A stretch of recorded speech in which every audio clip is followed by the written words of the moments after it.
Hey everyone, and welcome to 121 in Flux. I am Peter, that is Connor, and we talk about movies on this show. And in this episode, we are hitting a classic in foreign cinema. This is The Seventh Seal, directed by Ingmar Bergman. The first Bergman film you've done. I largely suspect it will not be the last, because he's Bergman and he's directed like 40 movies or something like that. Something silly. Many of which are held in high esteem, so... Yeah, we're bound to do more at some point. Yeah, but we're doing a world cinema countdown at the end of the month. We're doing a best top 50 movies of world cinema, which we do our own list. So we're kind of devoting most of the episodes this month to various foreign films, and this was one actually from The Vault, which we picked. The Vault, of course, is a list of movies that is submitted by our patrons over at patreon.com/mailfuzztv, and they all go into this list. Everyone can see the list. You can get a link to the list in the description below. But our patrons are the ones who get to add the movies on there, and every so often we pick one off there. So we wanted to do a Vault movie, where we wanted to stick to foreign cinema, so we picked a foreign movie on the list, and this one stuck out as being, hey, that's a biggie, we should do that. Yeah. So Seventh Seal, here we are. I think, so obviously we'll start spoiler free, we'll give you warning somewhere in the middle before we go into spoilers. I think the first thing I want to say this, before I explain what it's about, or ask you if you liked it, had you seen this before? No, I had not. No. This was a first time watch for you. I'd seen this before. I saw this. I had the Criterion DVD way back when. I've got the Criterion Blu-ray, which means I've spent a fortune on the damn thing because Criterions are expensive. But so the first thing I want to say is just how weird it is that 2 weeks back to back, I feel like we've done some pretty heavy existential cinema. Yeah.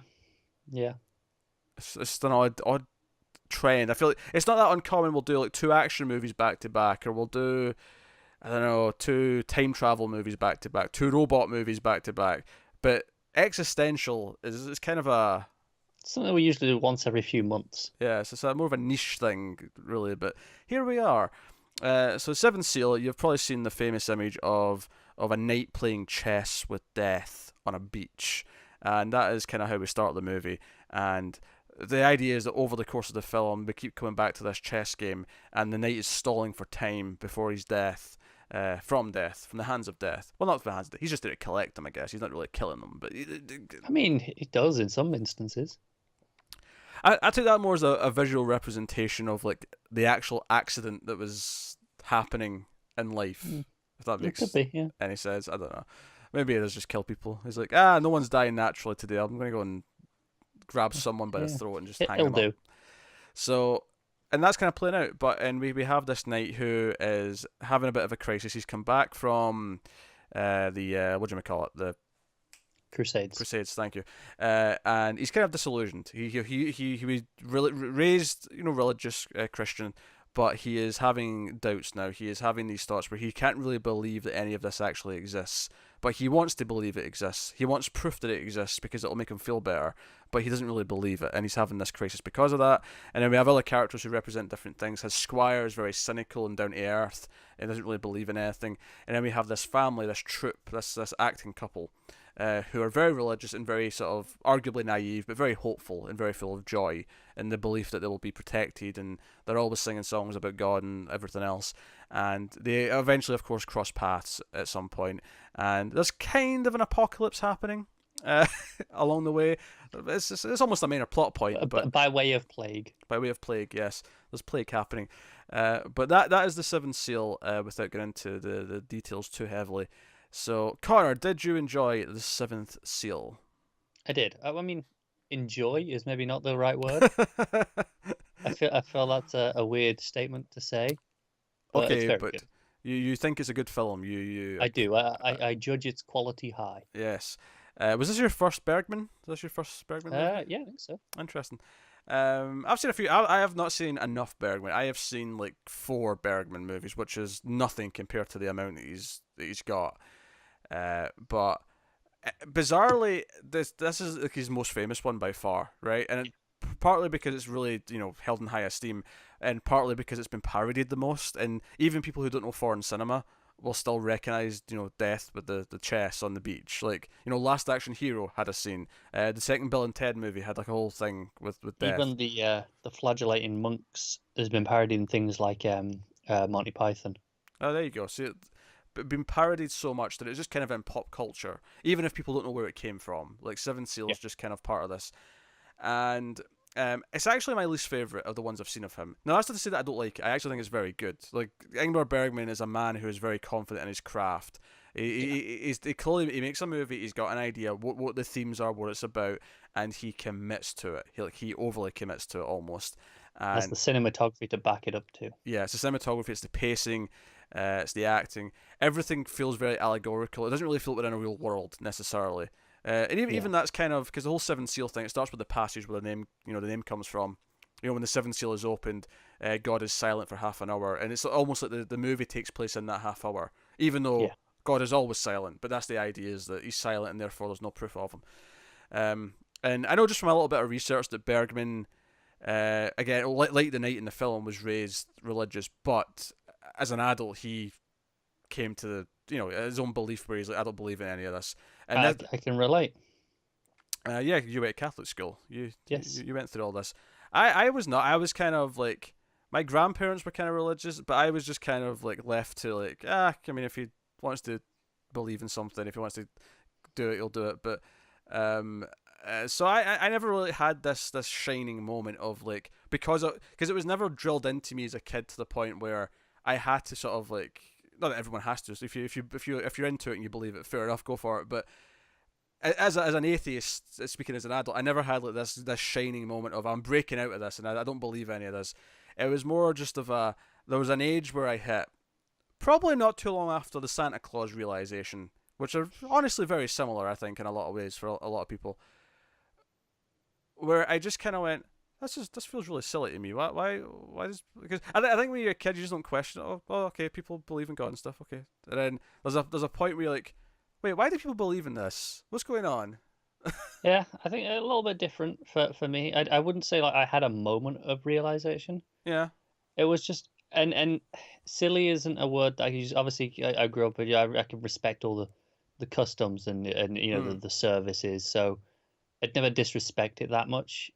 But there was just a point where like, yeah, I don't know why I'm here. I'm just kind of I'm doing it out of habit and because it's expected, rather than Yeah. actually because I think any of this. Yeah. Um.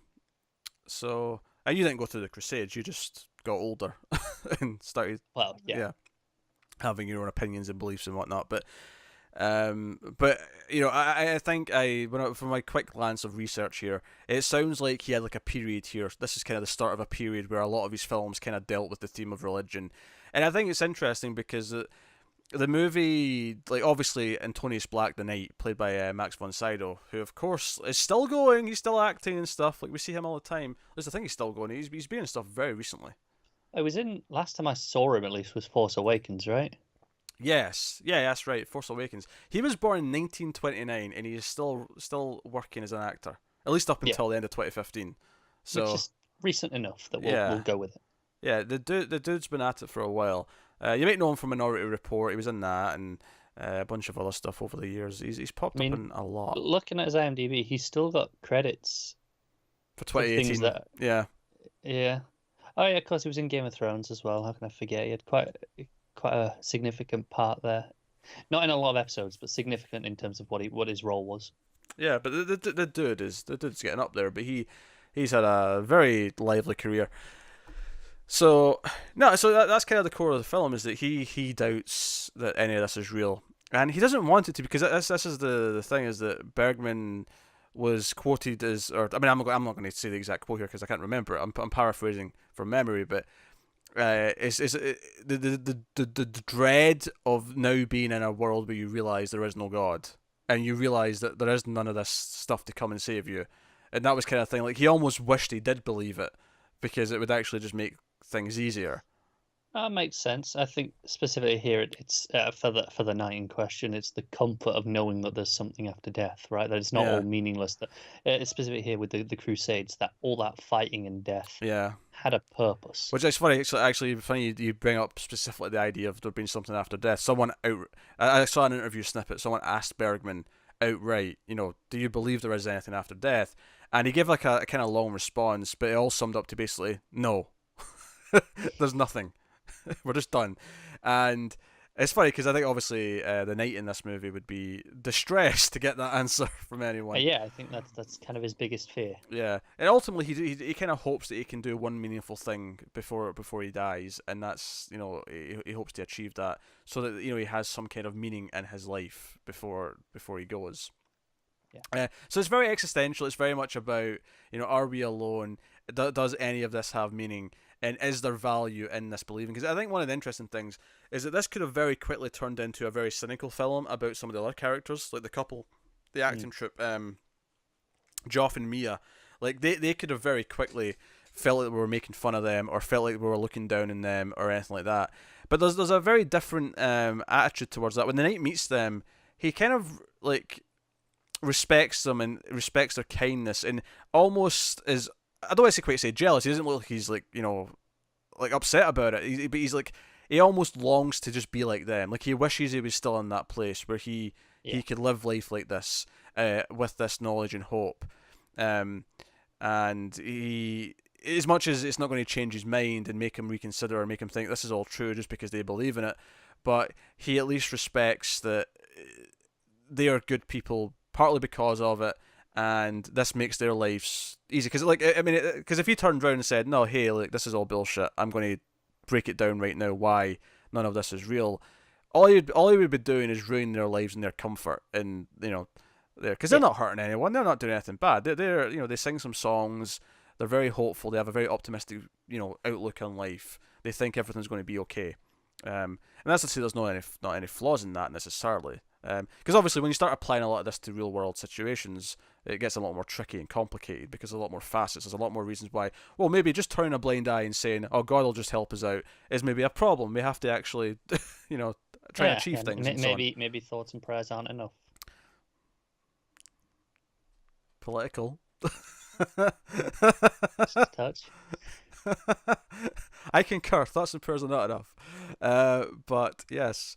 So, but that's not the point of the movie, though. The point of the movie is the idea of this character who's disillusioned and doesn't believe it anymore, and probably by the end of the film probably doesn't believe it anymore.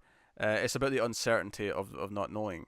Yeah, and I think I'd say he's agnostic rather than atheist. Because sure. Did I ever call him atheist? I don't think I would have. No. But when you said there, that he doesn't believe, I don't think that's right. He doesn't know whether to believe or not. Is the problem? Okay, sure, right? Yeah, okay. But I mean, he's got so much extreme doubt. I think early on when he's at the scene where he's confessing, and he's talking about how, why is God so silent? Why is there no comment from him in anything? Why are we all supposed to just believe all this based on stories and rumors and fables when there's never any actual proof? And yet I can't just cut him out from my stomach, right? I think that was along those lines of dialogue where the idea of God is so buried deep within him because it's been around him his entire life.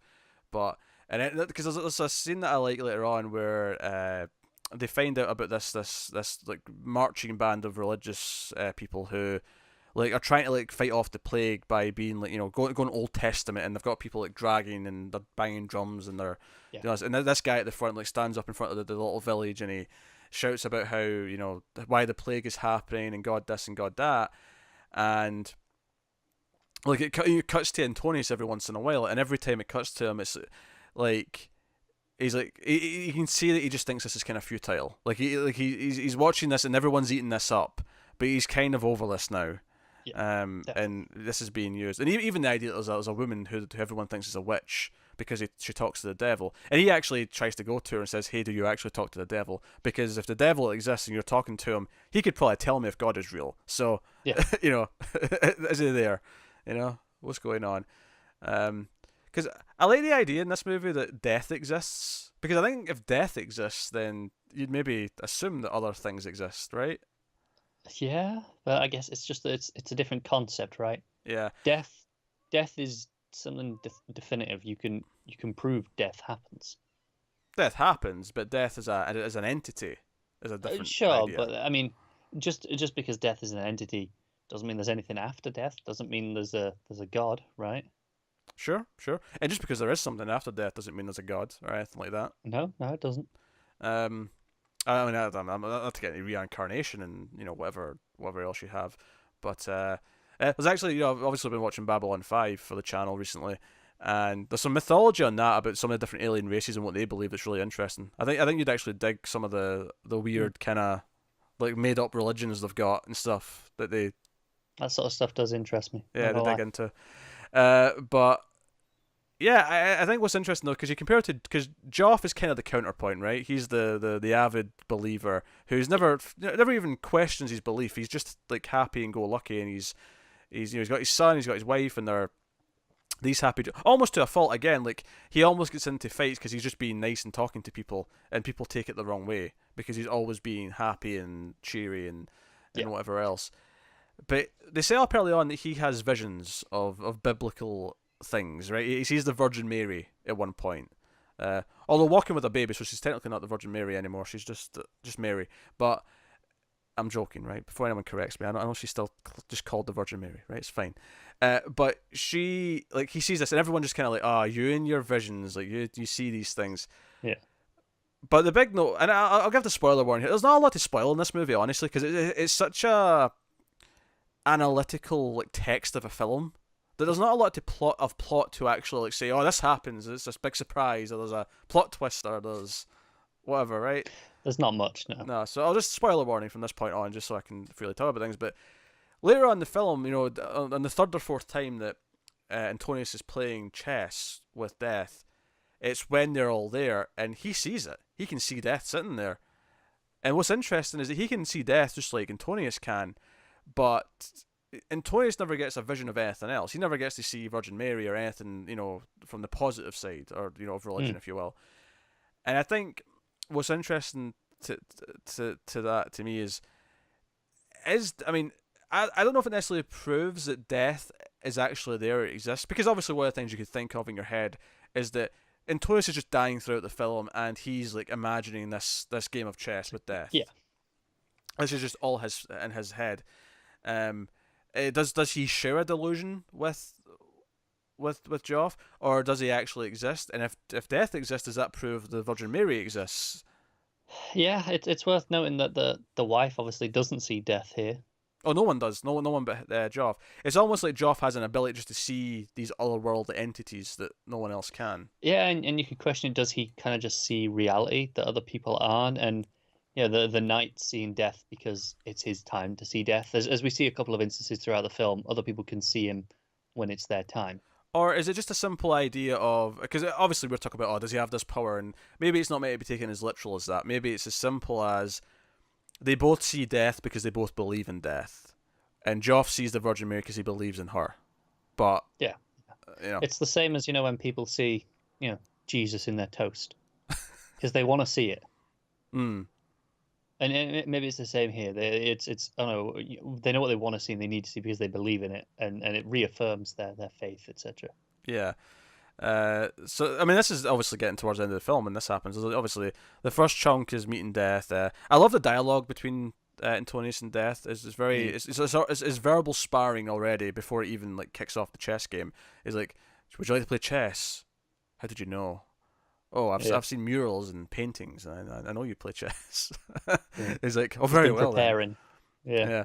Yeah. And they sit down and play chess. And obviously everything from Jons, who's the squire, who's the cynical one who doesn't believe anything. Like he's the atheist. He's in the opposite end of the spectrum from Joff, and he's very cynical. He saves a woman from this bad guy. The guy who apparently ended up sending them to the Crusades in the first place, who recruited them from the sounds of it, and he fights him, and then he says if he ever sees him again, he'll kill him, and then he actually does see him again, and he swipes him across the eyes with his blade. From what you see, pretty vicious. Yeah, that's pretty vicious.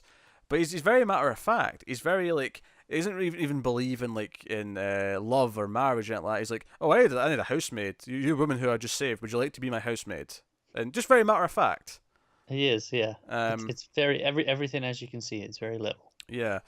And he jokes about other things, of course, as well. But there's this idea that because eventually when they all sort of congregate there, because they split up a little bit, and then once they've interacted with the couple, Jons comes with the woman he's saved. Comes tagging along, and Antonius is sitting with the couple, and they're like, "Oh, we've got strawberries and milk," and they end up just sitting there and sharing strawberries. And it's like a perfect afternoon day. It's like this perfect afternoon day that he gets before he dies, of everything. And it's just they're all sitting around, and it's these different opinions of. He's just listening to every side, whereas, Joff's got his little. What's the instrument he's got? A lute? A lute, yes, a lute. And he's strumming away, singing his songs, and it's just there's these different reactions around, but they're all kind of like coexisting together for this really nice afternoon. And of course, the moment he gets where he gets to have his one heroic kind of like the one good thing is he distracts Death later on, so that when Joff and his wife want to escape, they can and they get away, and they survive. Everyone else dies. Everyone else is in the group because they get to Antonius' castle at the end and they come in and they sit for lunch and the storm, the plague's going, and they talk about it being apocalyptic and all the rest of it, and then Death shows up at the door, and they all see him because it's time for them all to die. They're all there, and it's a great scene. Like, I think one of the things the movie does really well is the silent staring when Death shows up in all occasions. And of course, there's a very funny scene in the middle where he actually kills the actor who pretends to be stabbed, and then he's sitting against the tree, and Death kind of casually comes up behind him and hooks him up. Yeah, starts cutting down the tree that he's sat on. Starts cutting down the tree that he's sitting on. It's a very funny scene. There's a lot of dark humor in this. Yeah, because the actor's like, I mean, any deals that I can make? It's like, not even for an actor. Go on. He's really trying. And he just dies. It's great. And actually, one of the other things I like, I go back to that scene where the biblical guys spouting these stuff in front of the village, and it's cutting back to Antonius. I love that he starts talking about the Reaper, and he starts he came with his scythe, and he does this and he does that, and I love the idea that he's like, this is what confirms to Antonius that it is bullshit, because he's met Death, he's met Death that morning, and he knows he doesn't show up with the stereotypical scythe. He's speaking of the stories of this stereotypical image of Death, and that's not what he is. Yeah, I do love that everyone has that image of Death, right? And then when Death actually shows up, they all know who he is. Yeah, immediately. There's no question. It's like, oh, you don't look like what I expected. They just know. I think you can't take the movie literally just on face value. You have to kind of just think what everything represents, and it's just them knowing Death has come for them. Forget that it's a person. It's like they just know that it's their time. It's gone. So, because they end up with the blacksmith and his wife, because the actor who gets cut off the tree. He has a quick affair with the blacksmith's wife, and then she just sort of turns on him when the blacksmith shows up.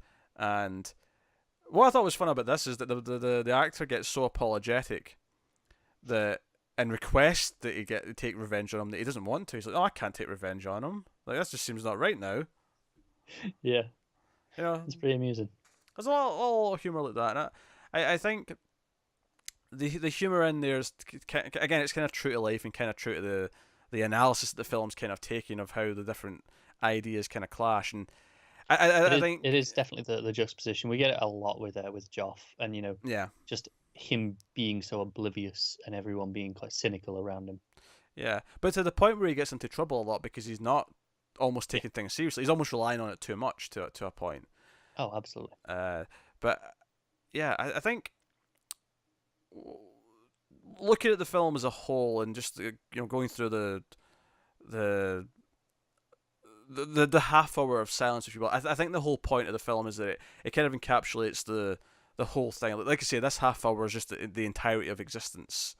And I don't know if you'd say that because obviously the end of the film, after they've all technically died, when they wake up the next morning, Mia and Joff, they look up in the distance and they see the Deaths leading the seven of them. Dancing, yes, I think it's across 7. the hill. Yeah, dancing across the hill to their death. It's a gorgeous shot. That was a gorgeous shot, and she doesn't see this, of course. And obviously, the movie's full of gorgeous. Everything on the beach at the opening with the waves crashing and. Yeah. This ending stood out though. The silhouettes on the hill with the clouds. Great stuff. Dancing to their death, and what does the fact that they're dancing mean? They're not resisting; they're going off willingly. No, it's acceptance, isn't it? Yeah. But I think what's interesting though is setting it in this time. You're going back to an even more, heavily religious time period where everyone, people are believing witches, so they're burning someone because of it. Yes. They're stringing people up, and the idea that if you're not religious, you're like the exception. Well, obviously, because now it's a lot more murky. There's a lot more atheists, agnostics, everything in between. Things have changed considerably. Whereas this is a time of religion really dominating, like religion ruled the land, if you will. Yeah, in most countries, it ruled through the state, whereas obviously now there is a separation. Yeah. In most, Western countries at least. Yes. At least in theory. In theory, yeah. Look at me getting political again. So, no, I think obviously you've got the performances from all the actors, which I think the camera tends to like to stay back in this movie. It doesn't go in for a lot of. I mean, there's some close-ups here or there, but it tends to like to just let the scene breathe and let the actors do their job. Most of the close-ups are when death is around. Yes, things get very close because it gets personal. It's like he's in your face. It's very intimate. Yeah, it really moves in when death's there. But most of the time, like I say, it sits back.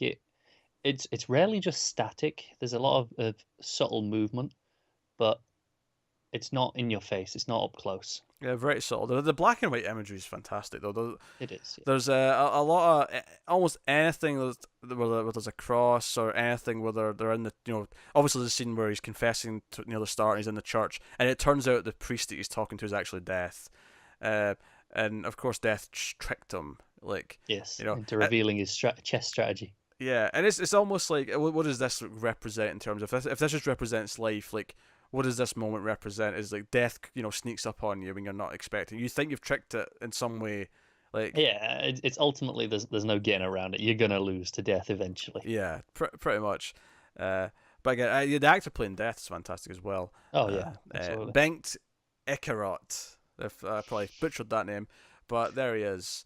Gunnar Björnstrand for Jons is a great name. That is a good name. It's a great name. But no, it's like I say, it's a very like light film at times. It's darkly funny, but the core subject is so depressing. I think to compare it to last week's film of Women in the Dunes, I think this one is less depressing for us because I think Women in the Dunes is about something that all of us are going through in life. Like everyone is part of that system that it was critiquing. Where I think this, depending on your actual beliefs and where you actually fall on this argument. You can respect the analysis of this, but it doesn't fill me with the same dread that Women in the Dunes did. I disagree on one thing there, saying that it's us specifically that'll feel that way. I think this film intentionally has a lot of comedic effect to it and light moments to offset that dread. So it's like, hey, we know this is a serious topic, so we're gonna almost make it digestible so that it's so people can take it in. That's fair. Whereas there wasn't a lot of comedy and Women in the Dunes. Women in the Dunes was just depressing and tense the whole way through. Yeah, but I do feel like someone, not even someone religious. I think someone who's kind of in the middle, like someone who's agnostic and maybe struggling with this realization themselves. I think, and that's a very specific part of your life to be in. Admittedly, but if you watch this film during that. It's kind of like if you're like thinking about wanting a divorce and you watch Gone Girl, like that'll do it. You're done. You're breaking up after that. Yeah, it's a bad idea. And I don't think that's necessarily have that effect, and that you'll come out strictly saying one or the other. But no, I don't think it goes as far as to answer it. Because I think, based on what you said, that's the point. He didn't have an answer. Yeah, right. He didn't know himself. Yeah. And the idea that the horror of the story is that if we are alone, then there's nothing we can do in death. It's just your life is meaningless, and that's kind of what the knight is struggling with. And it tackles everyone. It's actually quite a short film. It's like 95 minutes, something like that. It's not a super long film. It's why I think it's interesting that the knight is kind of the one that's the worst off in many ways. The people at either end, Jons is very cynical and blunt, but he lives in the moment. He knows what it is, right? Yeah, he's kind of accepted when death comes, it comes, and that's it. Yeah, so he's happy, but he's not necessarily that nice a person, right? And then Joff is very happy, right? He's got God and all that, but He's extremely happy. He's easily the happiest character in the movie. But like I say, people don't like him because he's too happy. He's too in your face. Yeah, I think you could also maybe argue as well that they've got a kid, and they're a bit younger than all the other characters, so maybe they represent just the idea of the new generation growing up to make their own, Yeah, realizations and ideas and beliefs. Like, kind of idea that he talks about his son and like, oh, he'll be an acrobat or a juggler or juggler. whatever, Yeah, and it's the idea, oh, maybe the kid won't want to be any of these things, yeah. Not that he knows what an But astronaut is yet, but maybe he wants to be an astronaut. I just think it's interesting that people at either end are at peace with themselves. They're at odds with the world, perhaps, but for themselves, they're Yeah, quite content. oh, Whereas the knight, quite well respected by everyone around him, right? Everyone gets on with him, but for himself, he's the one that's lost. And I think that's part of it is here is and I think what's almost interesting about what you're saying there is I don't think there's a clear better off out of any three of them then at that point. no, I don't either. I think he's saying, maybe having one of the definitive ones is better. It doesn't matter which one, but maybe one of those is better for you yourself, but maybe not for society as a whole. Is he saying that we're dicks because we're more like yawns? Is that what he's saying here? How dare he? Yeah, Damn yeah. you, I Bergman. mean, is he wrong though? People love us. We're delightful. Sure, not quite the word I'd use to describe us, but Well, I'm delightful. You're tolerable. sometimes. Sometimes. Oh dear. Well, maybe he didn't go far enough. Maybe he had to do like a D&D alignment thing here. So there's 9, and you get a cross referencing of like who falls on where. Yeah, yeah. But I do think the three cover the basic, the idea that, okay, accepting or denying, either way, you're content with your choice, for better or worse. But when you're in the middle and when you don't know, when you don't have an answer, that's when things get murky. And for yourself, you can kind of lose what your aim is. Yeah, it's kind of the idea that like. I mean, obviously not. I mean, like I say, a lot of people just once they get to a certain age, they'll make their choice one way or the other, and that's just kind of it. And it's not necessarily a big moment in their life. It's just kind of like you just get to that age and you start to think about, nah, yeah, I don't really believe this, or maybe I do believe this, or whatever. Or some people, of course, are born again Christians or whatever, and they do that later on. But for a lot of people, it's just not that big a thing. It's either you're raised into it and you just kind of keep going with it, or you're not raised into it and you just kind of keep going. So the idea that the people who have these dilemmas one way or the other are the ones who either realize they don't believe or realize they want to believe halfway through life, if you will. Whereas, clearly Yawns, and maybe it's not even a coincidence that Yawns and Joff are kind of similar names in the opposite ends of the spectrum.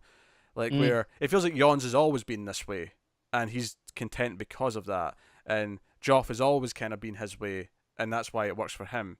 Yeah. Whereas enough has happened, which arguably, I mean, to me, in a lot of ways, it makes Antonius the one who's the most realistic character because he's the one who's questioning things. Yeah, no, I agree with that. You could almost argue that the two opposite ends in this one are just almost caricatures to make their point of what end they're on. Whereas absolutely, yeah. Antonius is like, no, he's the one who's thinking about it. But here's the thing. I am not a religious person. However, I do like the idea of faith, but I prefer it when it's not tied to religion. So it's organized religion, not a fan of that. Sure, yeah. But no, when I say faith, I don't mean belief in an entity as such. I mean, like, when a character has to have faith that, say, like, they are the chosen one. They have to have faith that they have these abilities. Or they have to have faith that someone else is, like when someone else asks them to do something, they have to have just faith that they're doing the right thing. Or so, like, the idea of faith is a seed of doubt. Like, there's a reason why they shouldn't really believe they need to do something, but they're asked to take it on faith, and they have to, like, that is a fascinating idea to me, in storytelling. Fair enough. And I pretty much love when that's done properly. Yeah, I can't argue with that then. No, I mean, I think what I appreciate about this movie is someone who is atheist, and typically is a little bit like I will roll my eyes at certain properties that bring up religion, because I don't want to necessarily be preached to. I don't want to listen to it. And this to me is a very sort of fair and balanced look of the mentality of someone struggling and then having representatives on both sides. It does not feel like it picks a side, even though the director, in a lot of ways, certainly feels like as time went on, he leaned more towards one than the other. But the film itself is fundamentally kind of in the middle, and it's about the fear. It's very impartial, isn't it? It never answers it. It's not like you get to the end and you know that they're going somewhere else, or it's not like they're dancing to heaven. They're fine. You don't know that. No, of course not. It's just no, they're dead. That's it. Yeah, and if you could argue that if these visions that Joff is having are just what he wants to believe, then they look happy to him because he wants to believe that they go somewhere good after death. He wants to believe that something nice comes next. So that's what he sees here. He sees them dancing with death as if everything's going to be okay. Yeah, no, it's true. Any other thoughts on the Seventh Seal? No, like I said, the cinematography is just fantastic throughout. No, it's very good. It's what keeps it moving in some ways. No, it does. It's not. I think there's maybe one or two times where I think in fact the one scene that I will say goes on far too long is when they're actually performing in the troupe at the town. It's like one song too many. Yeah, I could have done with 20 seconds of a song to sell the point, and that'd have been it for me. I was fine with the full song that we got, and I thought, okay, that's it. And then they went into another song.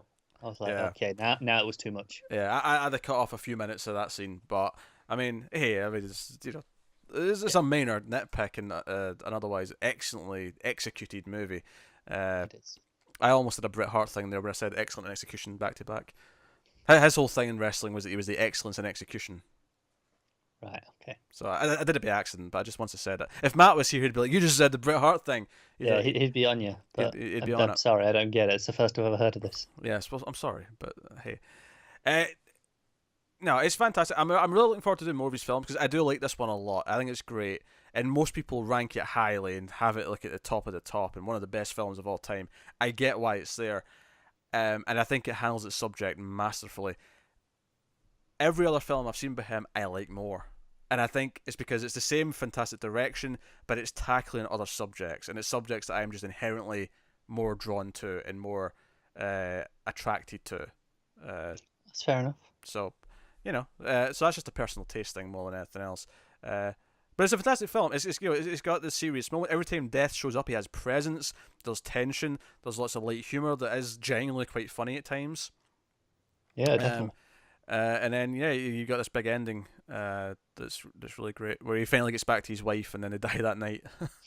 It's a really depressing film. Very tragic. Stop and think. But it's one of those where it was like, well, we knew that was coming the whole time, right? Oh sure, yeah. Because there's a point in the film where Death says, "Next time I see you, it'll be death for you and your companions." Like he's like, all of you are going.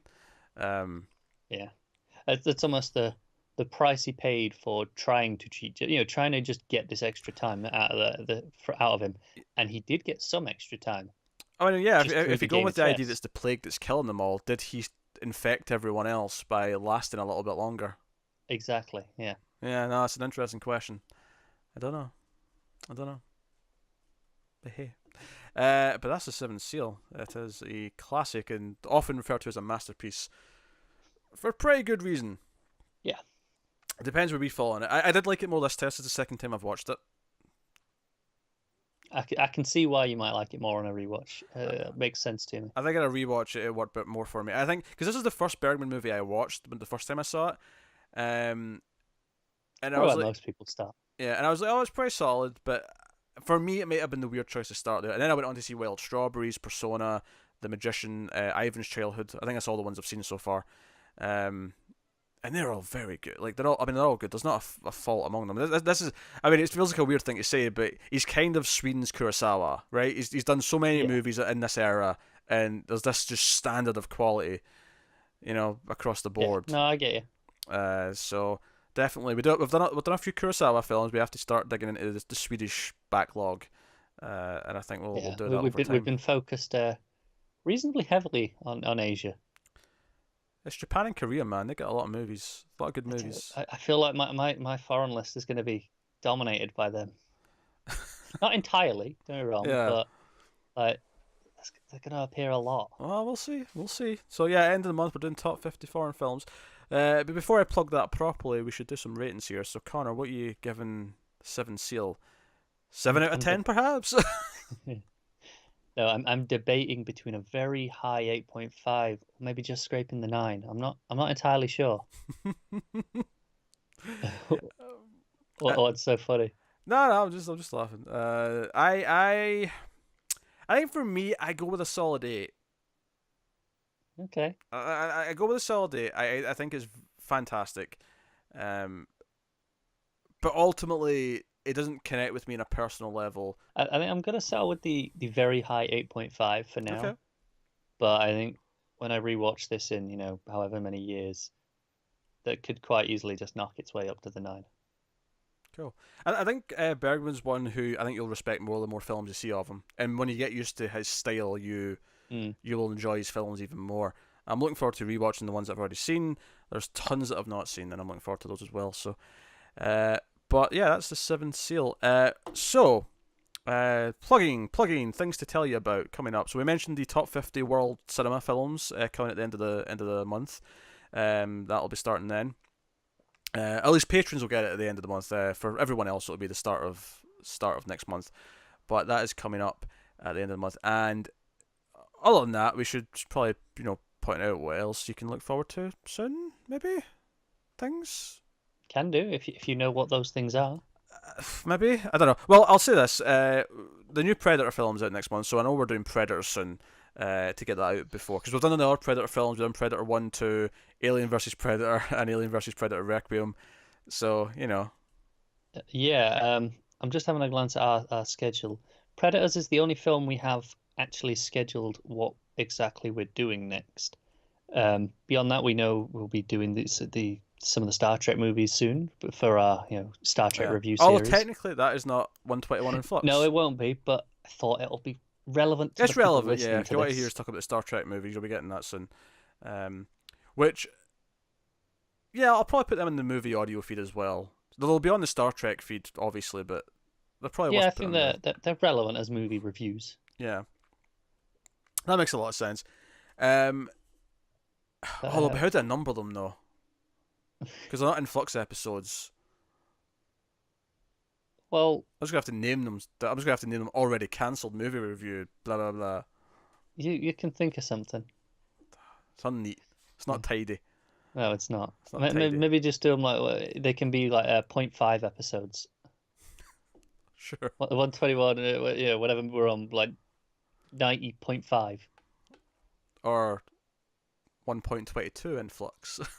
Oh God, no! Don't do that. That's worse.